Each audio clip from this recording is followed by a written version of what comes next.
two Koreas are one step closer to a resumption of reunions for families separated by the Korean War. After exchanging messages back and forth on Monday, the South and North have agreed to hold working-level talks on the matter this week. Our Hwang Sung-hee starts us off. Breaking its week-long silence, North Korea proposed on Monday morning that the two Koreas meet for Red Cross talks on either Wednesday or Thursday to discuss resuming the long-suspended reunions for families divided by the Korean War. Shortly after, South Korea accepted the proposal, calling for talks on Wednesday at the truce village of Panmunjom. At the meeting, the two sides will decide when and where the reunions will take place. South Korea had previously proposed holding the event from February 17th to the 22nd at North Korea's Mount Kumgang resort. But since it takes roughly 2 weeks to prepare for such an event, the Koreas are up against the clock. Nonetheless, Seoul's unification ministry prefers sooner rather than later.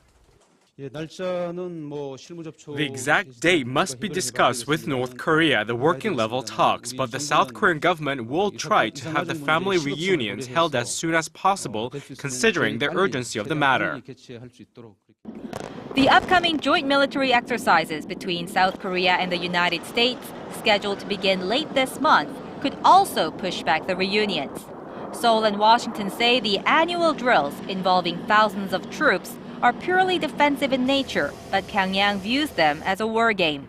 Experts say the North could make a counter-proposal on the reunion dates that would have the event taking place after the Key Resolve and Full Eagle exercises, which end in April, or even walk away. They always can say we were nice, we wanted family reunions, we wanted better relations, but the South Koreans, as usual, again showed their aggressive nature. South Korea had earlier said that the reunion dates could be changed upon North Korea's request if it was for justifiable reasons.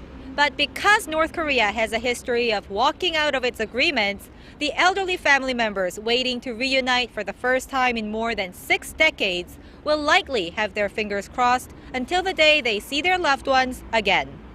Hwang Sung-hee, Arirang News.